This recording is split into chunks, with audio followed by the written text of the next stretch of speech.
सो हरे Krishna students, जैसा कि हम लोग पढ़ रहे थे फंक्शंस, जिसमें हमने 3 लेक्चर्स में कवर किए थे फंक्शंस के जो बेसिक पार्ट्स थे। तो आज उसी को आगे बढ़ाते हैं और आज आप रिलेशन और फंक्शन यानी संबंध एवं फलन जो है उसका जो पहला टॉपिक है आपका संबंध, और उससे भी पहले आता है कार्तीय गुणन। तो इन सब चीज़ों के बारे में आज हम इस लेक्चर में पढ़ने वाले हैं। ठीक है, तो चलिए शुरू करते हैं अपने टॉपिक को। हाँ, तो आज हम अपने जो टॉपिक्स हैं जो हमने अभी तक पढ़ा था, हमारे जो बेसिक लेक्चर हुए थे फंक्शंस में, जो मेरे चैनल पे अपलोड है, आप जाके देख सकते हैं। उसमें हमने बेसिक पार्ट चीज़ें जो इनइक्वालिटीज़ वगैरह के बारे में कवर की थी।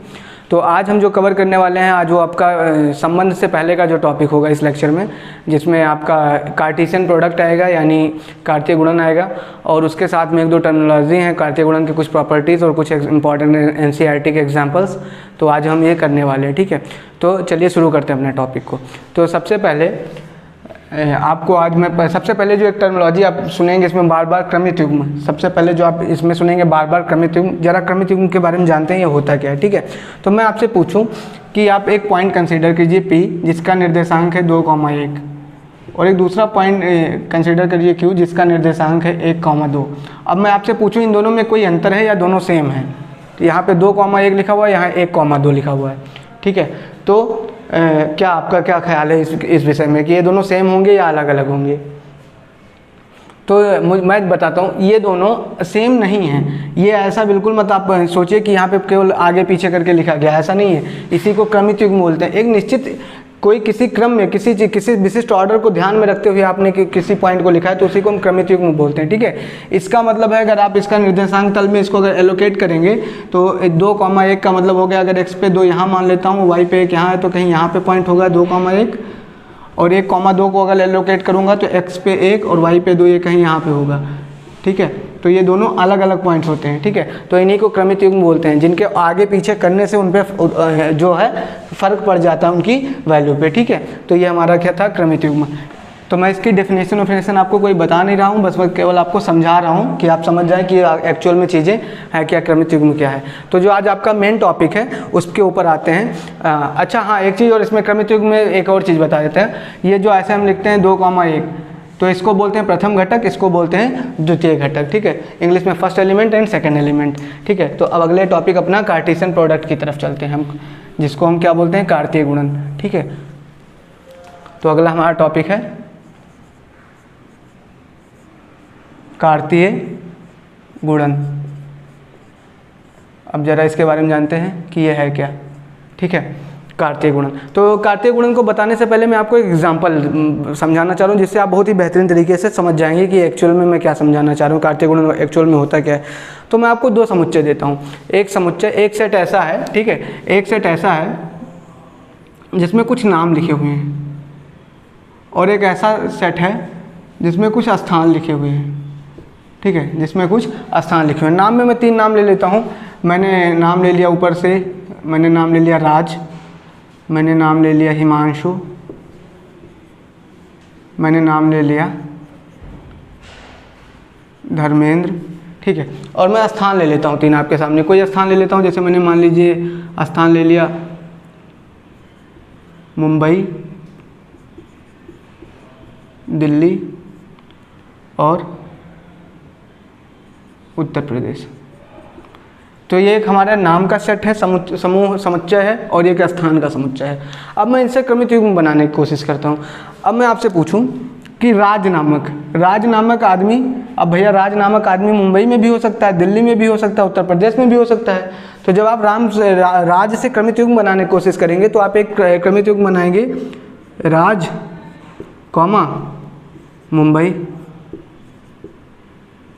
ठीक है, कि राज आपका मुंबई में भी हो सकता है, आपका राज नहीं मतलब राज नामक व्यक्ति। फिर राज नामक व्यक्ति दिल्ली में भी पाया जा सकता है, बिल्कुल ऑब्वियस सी बात है, कोई इसमें शंका होनी नहीं चाहिए। फिर राज नामक व्यक्ति जो है वो उत्तर प्रदेश में भी पाया जा सकता है। ये तो राज का हो गया। ठीक है, ये तो हो गया राज का। अच्छा, अब अब हिमांशु नामक आदमी भी मुंबई में पाया जा सकता है, दिल्ली में भी पाया जा सकता है, उत्तर प्रदेश में भी पाया जा सकता है। तो आप ऐसे इसका भी बना सकते हैं, हिमांशु मुंबई, और ऐसे करके डॉट डॉट डॉट आप बना सकते हैं। तो ये जो आप करके पॉसिबिलिटी बना रहे हैं, इसी को हम कार्तीय गुणन कहते हैं, और कुछ कार्तीय गुणन कुछ होता नहीं, ठीक है। तो अच्छा, अब जैसे नाम के सेट को मान लो मैं ए दे दूं और स्थान के सेट को नाम मैंने बी दे दिया, ठीक है। तो जो आपने एक संभावित जो आपने युग्म बनाए हैं, ठीक है, जो आपने ये युग्म बनाए हैं, इन्हीं को अगर मैं एक सेट मतलब एक ब्रैकेट बना के उसके अंदर क्या कर दूँ, बंद कर दूं, तो यही जो है अब जो ये लिखे हुए हैं यही आपका कार्तीय गुणन कहलाएगा, ठीक है। और इसको ऐसे लिख सकते हैं A क्रॉस B, इसको ऐसे लिखते हैं A क्रॉस B, मतलब क्या है कि आप A से B का कार्तीय गुणन निकाल रहे हैं, तो उसमें जितने संभावित क्रमिक युग्म आप बना पाएंगे उन सब का जो समुच्चय होता है, जितने जो आपके दो सेट्स हों A और B मान लेते हैं दिया है, तो A और B के बीच में जितने संभावित, ठीक है, जितने संभावित आप क्या क्रमिक युग्म बना लेंगे उन सब का जो समुच्चय होगा वही आपका क्या होगा, कार्तीय गुणन के बराबर होगा। इस हिसाब से मैं क्या कह सकता हूँ कि कार्तीय गुणन जो होता है, कार्तीय गुणन एक प्रकार से क्या है, एक समुच्चय है। कार्तीय गुणन जो होता है, कोई आपसे पूछे तो क्या बता दोगे, कार्तीय गुणन क्या होता है, एक प्रकार से समुच्चय होता है जो A व B के अवयवों को लेकर, जो आपके समुच्चय A व B दिए रहेंगे उनके अवयवों को लेकर जो संभावित क्रमिक युग्म बनाए जा सकते हैं उनका जो समुच्चय होगा उसी को हम क्या बोलेंगे, कार्तीय गुणन बोलेंगे, ठीक है। तो मैं आपको डेफिनेशन इसकी लिख के बताता हूँ कि इसकी डेफिनेशन क्या होती है, फिर आगे बढ़ते हैं।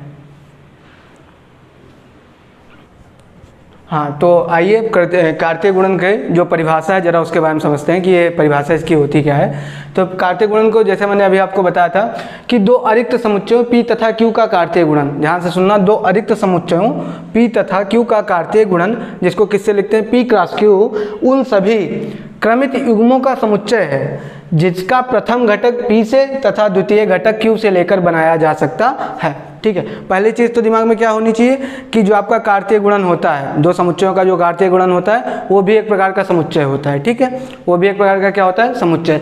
वो कैसा समुच्चय होता है, वो ऐसा समुच्चय होता है जिसमें जितने भी आप क्रमित युग्म होंगे, जितने भी संभावित क्रमित युग्म आप बना सकते हैं, उनमें उन क्रमित युग्मों के जो प्रथम घटक होगा वो आपको पहले समुच्चय यानी P से उठा के लेना है, और द्वितीय घटक जो है आपको Q से उठा के लेना है, ठीक है। यही होता है। फिर से पढ़ेंगे, दो अरिक्त समुच्चयों P तथा Q का कार्तीय गुणन P क्रॉस Q उन सभी क्रमित युग्मों का समुच्चय है, उन सभी क्रमित युग्मों का समुच्चय है जिनका प्रथम घटक P से तथा द्वितीय घटक Q से लेकर बनाया जा सकता है। नीचे आपको फार्मूला दे रखा है सेट बिल्डर फॉर्म में कि P क्रॉस Q जो होगा वो एक प्रकार का समुच्चय होगा। जहाँ पे कर्ली ब्रैकेट ऐसे बना के लिखें, इसका मतलब उसके अंदर हम अगर ऐसी चीज़ें लिखी तो इसका मतलब इसके अंदर हम कोई समुच्चय लिख रहे हैं, ठीक है। तो P क्रॉस Q जो होगा वो एक प्रकार का समुच्चय होगा जिसमें किस प्रकार के क्रमित युग्म आएंगे, A और B के फॉर्म में आएंगे, ठीक है। उसके अंदर जो क्रमित युग्म होंगे वो A, B के फॉर्म में आएंगे। जो A वाली वैल्यू होगी वो आपको कहाँ से लेनी रहेगी, वो समुच्चय P से लेनी रहेगी, और जो पीछे की B वाली वैल्यू है वो समुच्चय आपको Q से लेनी रहेगी। तो ये तो हो गया डेफिनेशन। अब इसको कैसे क्वेश्चन में हम करते हैं, तो आपको मैं एरो डायग्राम के थ्रू एक क्वेश्चन करके बताता हूँ, ठीक है। जैसे मान लेते हैं हमारे पास एक सेट A है, ठीक है, एक सेट A है जिसमें A B C है, ठीक है, और एक दूसरा सेट B है जिसमें हमारे पास D E F है, ठीक है। ये हमारे पास दो सेट हैं A B C और D E F। हमको निकालना है A क्रॉस B, हमको निकालना है A क्रॉस B, ठीक है। A क्रॉस B क्या होगा, तो इसके लिए हम सब मैं जो मतलब आप वैसे नॉर्मली भी सीख जाएंगे भी करना, लेकिन उससे पहले एरो डायग्राम से इसको करते हैं, ठीक है। तो मेरे पास दो सेट है, मैंने पहले दोनों सेटों को बना लेता हूँ। मेरे पास सेट A हो गया, मेरे पास सेट A B हो गया, ठीक है। अब सेट A में तीन अवयव हैं, मैंने उनको लिख दिया A B C, और सेट B में भी तीन अवयव हैं D E F। अब मुझे लिखना क्या है, A क्रॉस B, ठीक है, A क्रॉस B। अब मैं लिखता हूँ इसको A क्रॉस बी जो है, अब मैं उसको लिखने की कोशिश करता हूँ, ठीक है। तो A क्रॉस बी जब भी आपको देखो संभावित क्रमिक युग्म बनाना है तो आप क्या करेंगे कि A को उठाएंगे और A को उठा के देखेंगे आप कितने क्रमिक युग्म बना सकते हैं। तो A को उठा के आप D के साथ क्रमिक युग्म बना सकते हैं, E के साथ बना सकते हैं और F के साथ बना सकते हैं, यानी A से कितने क्रमिक युग्म बना सकते हैं आप, तीन। तो इसको ऐसे समझो, A पर बैठे A से हमको तीर चलाना और हमारे पास कितने निशाने हैं, तो 1 2 3, तीन निशाने दिख रहे हैं ना। तो मैंने यहाँ पे तीर चलाया, इसको तीर किया, इससे तीर चलाया, चलाओ ना नैनो से बाण वाली कहानी चल रही है। तो हमने A से D E F तीनों को उड़ा दिया। तो अब हम क्या लिखेंगे कि चूंकि A क्रॉस B एक प्रकार का समुच्चय होगा तो हमने कर्ली ब्रैकेट बना दिया, ठीक है। अब उसमें क्या होगा कि हमारे कुछ अवयव आएंगे, ठीक है, तो जो अवयव आएंगे वो हम लिखने की कोशिश करते हैं। तो अब जो भी क्रमित युग्म हम लिखने जा रहे हैं वो कैसे लिखेंगे, अब जरा सीखते हैं। देखो ए से हमको तीर चलाना था, हमारे पास 3 निशाने थे, हमने तीनों को उड़ा दिया, तो उड़ाए तो अब क्या क्या क्रमित युग्म बना, ए और डी बना, तो हमने ए और डी लिख दिया। फिर ए और ई बना, तो हमने ए और ई लिख दिया। फिर ए और एफ बना, तो हमने ए और एफ लिख दिया। ये तो ए की कहानी हो गई। अब ये से तो हमको छोड़ना नहीं, अब हमने बी से निशाना लगाना स्टार्ट किया, तो बी से डी को उड़ाया, बी से ई को उड़ाया और बी से एफ को उड़ाया। तो अब मेरे पास और कितने बन गए, बी से डी, बी और ई, बी और एफ, ठीक है, ये हो गया हमारे पास। अच्छा, अब हमारे पास अभी ख़त्म तो हुआ नहीं, अभी सी है, तो सी से हमने डी को उड़ाया, सी से ई को उड़ाया और सी से एफ को उड़ाया। तो हमारे पास क्या हो गया, सी से डी, सी से ई और सी से एफ, ठीक है, ये हो गया। और हमने क्या कर दिया, बंद कर दिया। तो ये हमारा हो गया, 2 समुच्चय ए और बी थे दिए थे, उनका हमने ए क्रॉस बी निकाला, तो ये हमारा आंसर आ गया। ऐसे करते हैं, ठीक है। तो एक और एग्जांपल आपके सामने लेता हूँ, फिर मैं आगे बढ़ता हूँ इसकी कुछ प्रॉपर्टीज़ के आगे। अच्छा, इससे एक चीज़ आपको ऑब्जर्व करते रहना, ध्यान से देखिएगा। देखो 3 एलिमेंट इसमें थे, 3 एलिमेंट इसमें थे, तो इसमें जो आपका ए क्रॉस बी आया उसमें कितने एलिमेंट आए, तो 1 2, इसको 1 गिनना है पूरे को, नहीं तो तुम 2 गिनो, 1 2 3 4 5 6 7 8 9। ए में 3 थे, बी में 3 थे, दोनों का गुणा करो तो कितना होता है 9, और ए क्रॉस बी में भी आपके कितने एलिमेंट आए हैं 9। जरा ध्यान रखिएगा, आगे इस पे एक हम प्रॉपर्टी पढ़ेंगे अभी। एक और क्वेश्चन लेता हूं मैं आपके सामने इसी ए क्रॉस बी का। इस बार मैंने क्या किया, मेरे पास एक सेट ए है जिसमें 2 एलिमेंट हैं 1 और 3, और एक दूसरा सेट है मेरे पास बी जिसमें 3 एलिमेंट है मेरे पास 3 4 5, ठीक है। और मुझे इनका क्या निकालना है, ए क्रॉस बी, कार्तीय गुणन निकालना है, ठीक है, ए क्रॉस बी। तो करके देखते हैं कैसे आता है। तो अब चाहो तो आप तीर वाला, चलो तीर वाला मेथड एक बार और करके देखते हैं। तो हमारे पास सेट ए है ये, और ये हमारे पास सेट है बी, ठीक है। तो एरो डायग्राम से इसको करेंगे। तो ए में कितने एलिमेंट्स हैं, 2, 1 और 3, और इसमें हमने इसको थोड़ा बदल देता हूँ मैं, क्वेश्चन में एक चेंज कर देता हूँ, 3 4 5 ना लेके मैं इसको 5 6 और 7 ले लेता हूँ। तो ये हो जाएगा मेरा 5 6 और 7। अब मुझे एरो डायग्राम बनाना है, तो एक से मैं तीर चलाऊंगा तो मेरे पास कितने निशाने हैं, 3, ठीक है। तो मैं 1 से 5 को उड़ा दूंगा, 1 से 6 को उड़ा दूंगा, 1 से 7, एक तीर 3 निशाना, क्या बात है। तो हम क्या करेंगे, ए क्रॉस बी, ठीक है। तो ए क्रॉस बी जो होता है एक प्रकार का समुच्चय होता है, हमने बताया 2 अरिक्त समुच्चय होने चाहिए। अरे अच्छा हाँ, एक चीज़ जब इसका डेफिनेशन में डिस्कस कर रहा था, तो इसमें अरिक्त समुच्चय मतलब ऐसा समुच्चय जिसमें कम से कम एक अवयव तो हो ही, ठीक है। एक होता है रिक्त समुच्चय जिसमें एक को अवयव नहीं होते, और एक अरिक्त समुच्चय होता है कि जिसमें कम से कम एक अवयव तो आपका होना ही चाहिए, ठीक है। तो जो पी और क्यू हैं ये दोनों अरिक्त समुच्चय होने चाहिए, यानी कम से कम उनके अंदर एक अवयव तो होना ही चाहिए, अदरवाइज ये आपकी डेफिनेशन होल्ड नहीं कर पाएगी, ट्रू नहीं हो पाएगी। समझ में आ गई बात। हाँ, तो अब आते हैं सवाल पे। तो ए क्रॉस बी करते हैं। तो हम 1 से तीर चला रहे हैं, 5 को 6 को और 7 को। तो हमने 1 से 5 को उड़ा दिया, 1 से 6 को उड़ा दिया, 1 से 7 को उड़ा दिया, तो ये हमारे पास 3 बन गए। अब इसी पे तो रुकना नहीं भी, 3 से भी हमारे पास है। तो 3 से हमने 5 को उड़ाया, 3 से हमने 6 को उड़ाया और 3 से हमने 7 को उड़ाया। तो ये जो एरो डायग्राम बना किसका बन गया, ए क्रॉस बी का। तो 3 से हमने 5 को उड़ा दिया,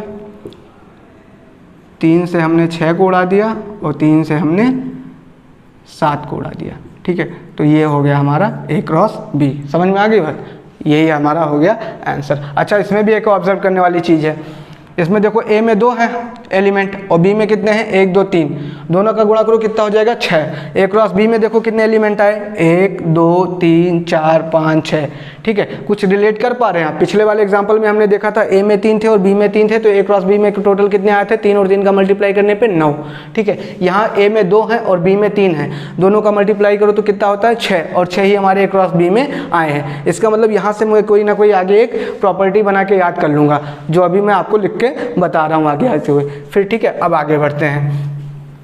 अगर आप कहें तो मैं एक क्वेश्चन और लेके आपको बताता हूँ, ठीक है। अच्छा, एक और क्वेश्चन लेता हूँ मैं आपके सामने, जिसमें मैं सेट ए लेता हूँ। ए में मैं ले लेता हूँ 7 6 5, और सेट बी ले लेता हूँ। सेट बी में इस बार मैं केवल एक ही एलिमेंट लेता हूँ, मान लेता हूँ मैंने बी ले लिया केवल, ठीक है। अब मैं इसको बी में बी ना लेके इसको मैं ऐसे लिख देता हूँ 9, थोड़ा ठीक हो जाएगा। अब इसका मुझे ए क्रॉस बी निकालना है। ए क्रॉस बी, ठीक है, इसका कार्तीय गुणन निकालना है। तो मैं कुछ नहीं करूँगा, मैं सेट बनाऊँगा सीधा। ये मेरा सेट ए हो गया। ए में कितने एलिमेंट्स हैं मेरे? 7, 6, 5। ये मेरा सेट बी हो गया। सेट बी में मेरा एक होता आदमी 9 बैठा हुआ है। अब मुझे ए क्रॉस बी लिखना है। मुझे क्या लिखना है? ए क्रॉस बी, ठीक है। ए क्रॉस बी एक प्रकार का क्या होता है? समुच्चय, जिसके अंदर क्या आते हैं? क्रमित युग्म, ठीक है। तो ये हमने समुच्चय के लिए कर्ली ब्रैकेट बना दिया, इसमें हमें क्रमित युग्म लिखना है। 7 में गया, एक मेरे पास 7 से मैंने तीर चला, एक ही निशाना, तो 7 से मैंने 9 को उड़ा दिया, तो एक क्रमित युग्म बना मेरा 7 से 9, ठीक है। अब 7 से मेरे पास और दूसरा कोई निशाना है नहीं, ठीक है। अब मैं 6 पे गया, 6 से मैंने 9 को उड़ा, 6 से मैंने 9 को देखा। 6 से जब मैं 9 को देखूंगा तो मेरे 6 से मैं 9 को अकेला उड़ा सकता हूँ, तो ये यहाँ से आ जाएगा 6 और 9 का। 5 से भी मैं अकेला 9 को उड़ा सकता हूँ, तो 5 से 9 का। समझ में आ गई बात? और बंद कर दिया। तो ये हमारा हो गया ए क्रॉस बी। तो चाहे आगे ए का मतलब किस में एलिमेंट कम है, किस में ज़्यादा, इससे मैटर नहीं करता। आप एरो डायग्राम बना लीजिए और आंसर अपना लिख लीजिए। ये हमारा हो गया ए क्रॉस बी का एरो डायग्राम, ठीक है। तो ये आप नोट कर लें। अब मैं आपको कुछ प्रॉपर्टीज़ बताने जा रहा हूँ इसकी। तो आइए अब इसके जो हमने कार्तीय गुणन पढ़ा अभी, ठीक है, तो इसका कुछ प्रॉपर्टीज़ देख लेते हैं। कुछ प्रॉपर्टीज़ क्या हैं, उन्हीं को देखकर ऑब्जर्वेशन करके कुछ गुणधर्म जो बनाए गए हैं उनको देख लेते हैं कि क्या क्या हो सकता है, ठीक है। तो जो पहली चीज़ है, पहली प्रॉपर्टी है, ठीक है, पहली प्रॉपर्टी है वो है A cross B not equals to B cross A. यानी ए क्रॉस बी है वो बी क्रॉस ए के हमेशा बराबर नहीं होती, ध्यान में रखने वाली बात है, ठीक है। इसको भी नोट करेंगे। ये हरदम सत्य नहीं है, लेकिन मोस्ट ऑफ द केसेस में यही सत्य होता है। A cross B does not equals to B cross A, ये हम इसको लिख सकते हैं। ये लगभग हमेशा सत्य नहीं है, ठीक है। ये हमेशा ऐसे लिख देते हैं, हमेशा सत्य नहीं है, ठीक है। But most of the cases में चल जाता है कि ए क्रॉस बी जो है वो बी क्रॉस ए के बराबर नहीं हो सकता है। कैसे, जरा इसको एग्जांपल्स के थ्रू हम समझने की कोशिश करते हैं, ठीक है। जैसे मैं एक एग्जांपल लेता हूँ ए में, मतलब छोटा सा एग्जांपल लेके ख़त्म करना चाहता हूँ। मैं ले लेता हूँ, इसमें मेरे पास 2 एलिमेंट है ए बी और एक दूसरा सेट है मेरे पास, ठीक है, एक दूसरा समुच्चय है मेरे पास बी, जिसमें भी 2 एलिमेंट्स हैं मेरे, मान लेते हैं सी और डी। अब क्या करना है मुझे? ए क्रॉस बी निकालना है, ए क्रॉस बी निकालना है, ठीक है। तो ए क्रॉस बी जब मैं निकालूंगा तो इस बार मैं एरो डायग्राम से नहीं कर रहा, आप कर लीजिएगा, ठीक है। तो जब ए क्रॉस बी मैं लिखूंगा तो मेरा क्या क्या बनेगा? पहला एलिमेंट मैंने ए से उठाया और दूसरा एलिमेंट बी से मैंने सी उठाया, एक ये बन गया। अभी मेरा ए से निशाना मैं लगा रहा हूँ, सी के बाद मैं डी पे निशाना लगा दूंगा, तो ये बन गया मेरा। अच्छा, उसके बाद ए का काम खत्म, अब बी से निशाना लगाना है, तो बी से मैं सी पे निशाना लगा सकता हूँ और उसके बाद में बी से मैं डी पे निशाना लगा सकता हूँ। तो ये मेरा ए क्रॉस बी बन गया, ठीक है। अब मैं बी क्रॉस ए निकालने की कोशिश करता हूँ और फिर देखता हूँ क्या होता है। बी क्रॉस ए, इसका मतलब इस बार निशाना मुझे बी से लगाना है ए पे, ये ध्यान रखना। ए क्रॉस बी का मतलब था ए से बी पे और बी क्रॉस ए का मतलब क्या है? बी से ए पे निशाना लगाना है। तो इस बार मैं सी से निशाना लगाऊंगा और सबसे पहले किसको उड़ाऊंगा? ए को। तो मेरा पहला पॉइंट आएगा, चूँकि मैं सी से निशाना लगा रहा हूँ और ए को उड़ा रहा हूँ। उसके बाद में फिर सी से मैं निशाना लगाऊंगा और बी को उड़ा दूंगा। उसके बाद में फिर डी से निशाना लगाऊंगा, इस बी को उड़ा दूंगा, सॉरी ए को उड़ा दूंगा और फिर डी से निशाना लगाऊंगा, बी को उड़ा दूंगा।